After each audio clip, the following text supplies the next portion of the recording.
They know they should have lost. They, in their heart of hearts, they know, like, hey, the improvement we thought we were going to have, we barely got out of against Baylor with a victory, and Baylor's not any good. And the other coach handed us the game with one of the worst defensive calls in the history of football. In the history of football. What Baylor did at the end of that game, leaving three receivers one-on-one. You keep in mind, Colorado had the ball at the 43-yard line. Not on Baylor's 43-yard line, not Colorado's 43-yard line. And you leave three guys one-on-one on the final play of the game? It's the dumbest thing I've ever seen, and I said it in real time, like, what are they doing? And Deion and them know it. Let's listen to Shedeur talking about the game-time touchdown that eventually led to victory. Let's play shot number 2. We was getting a lot of pressure, so I was like, okay, cool, we're going to roll right here. So let's go ahead and roll. We put Travis backside. He going to get all the attention. Then LeJounte just going to be there outside, one-on-one. They're not going to think we're going to throw him the ball because he's like a shorter guy probably in that situation. So then I rolled left. Everybody went in the middle of the end zone, and I just trusted God. I just threw it up to God, and God answered the prayer for sure. We got lucky. We're not really improved. We could barely beat Baylor, and Baylor had to do something really incredibly stupid for us to win the game. That's what he's saying. And everybody's, oh, Deion, what an incredible program. What a turnaround. He's the face of college football. This is deja vu. This is exactly what we saw last year. Do you remember when they beat Colorado State to get to their 3-0 start? They got lucky. Jay Norville and Colorado State folded last year with idiotic play calling. Last year. It's the exact same thing all over again. Will they finish 4-8 this year? I don't know. Is it a possibility? Yes, it is, based on their offensive line play. They have no right tackle. None. They might as well have me out there at 57. No right tackle. Their guards are just okay. And their freshman left tackle, 2 holding calls and a third penalty, I can't remember, he's struggling. And that's the All-American 5-star kid that they thought would fix everything. It's all a struggle on the offensive line, and Deion and these guys are committed to throwing the ball. It looked like balance on Saturday. I think they ran the ball 42 times on the stat sheet. But 19 of those were Shedeur, and a lot of that was him scrambling and or getting sacked. They weren't true runs. They did switch up some formation stuff and gave them some different looks. Hats off to them for diversifying their offense. But at the end of the day, this was about an idiot head coach at Baylor lining up in the wrong defense. And then after the game, what's the guy's name? Dave Aranda, the head coach at Baylor. After the game, he throws a kid on the team way under the bus.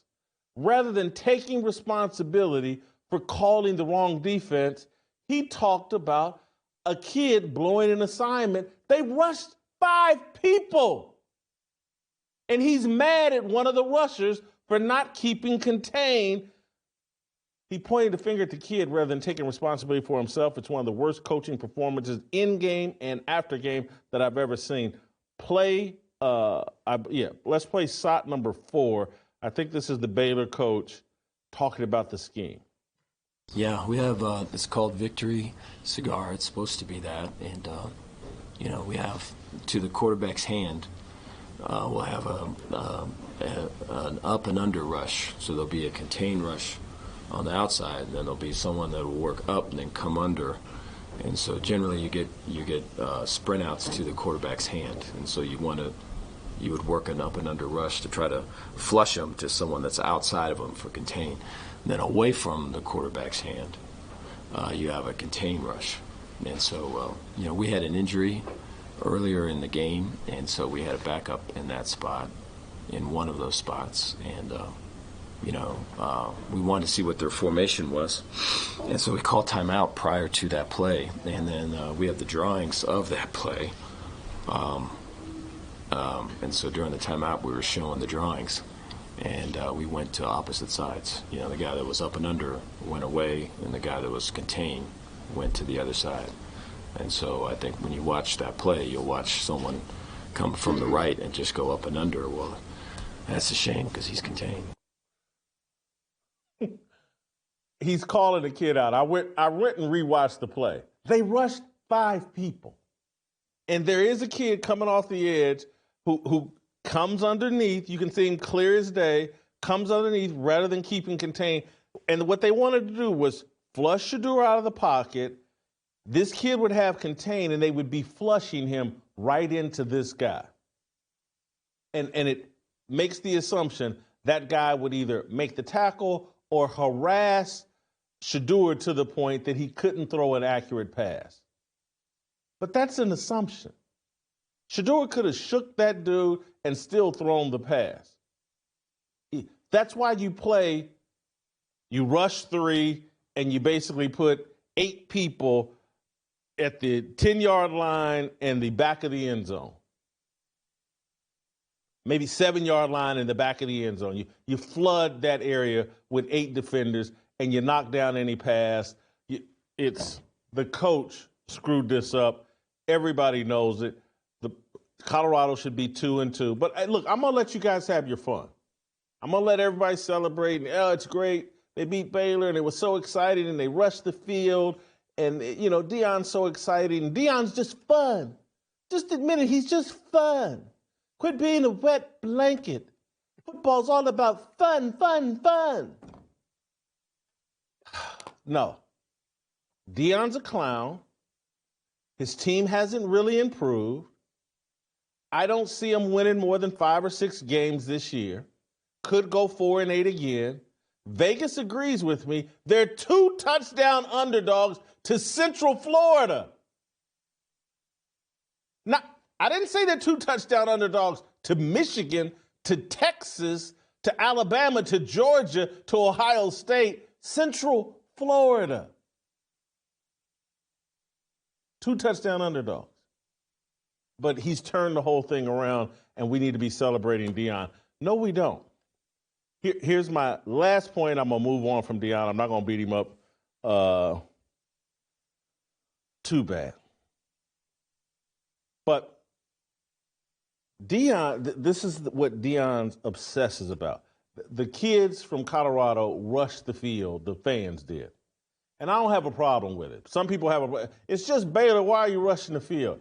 Nah, if you watch the game, it was a really exciting game, and they pulled a rabbit out of the hat. I don't blame the kids at Colorado being excited. They snatched victory from the jaws of defeat. You rush the field. I got no problem with it. I don't have a problem with Deion not shaking the Baylor coach's hand after the game because the field was rushed. But Deion took it upon himself to explain why he didn't shake hands. Play the clip. I want to apologize to the opposition, the way we stormed the field, and I didn't get an opportunity to go and shake the head coach's hand, but I did try to go over to the locker room and wait it out until he came out, but I don't think they got the word to him because that's not professional. I wanted to shake his hand and acknowledge, but I don't like what transpired at the end of the game, but I love what transpired at the end of the game. So this is my problem, what I find interesting about that. Deion last week is all upset because people called out Shedeur for not shaking the hand of the Colorado State quarterback after the game. The kid walked up, tried to shake his hand. Shedeur snapped on the guy and acted like the guy, had called him every name in the book. The other kid had done nothing. Deion got upset because me and others in the media are like, hey, man, this is classless. This is a problem with Shedeur. He's not a leader. The week before, he walked off the field with 2 minutes on the clock. Now this week, he's not willing to shake hands afterwards. And so Deion snaps and goes off on the media and, wants to complain about me and others that are questioning Shedeur's character and who are saying, like, Shedeur is a reflection of Deion. Deion has no class, so his son has no class. And so here's Deion circling back. Last week, he's all upset. How dare someone criticize my son? If it wasn't my son, it wouldn't happen, blah, blah, blah, blah, blah. Now Deion circles back next week and says, yeah, it's professional. It's unprofessional not to shake hands with the opposition after the game.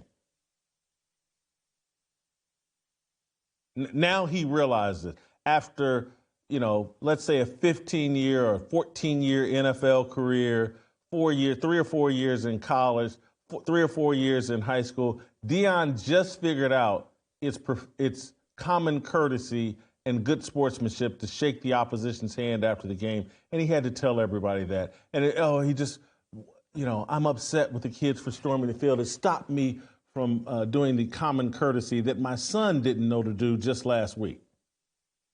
Apples don't fall far from trees. The foundational pieces aren't in place for Colorado to build something sustainable. They're just not. They're led by someone who has no foundational pieces. He was just supremely talented.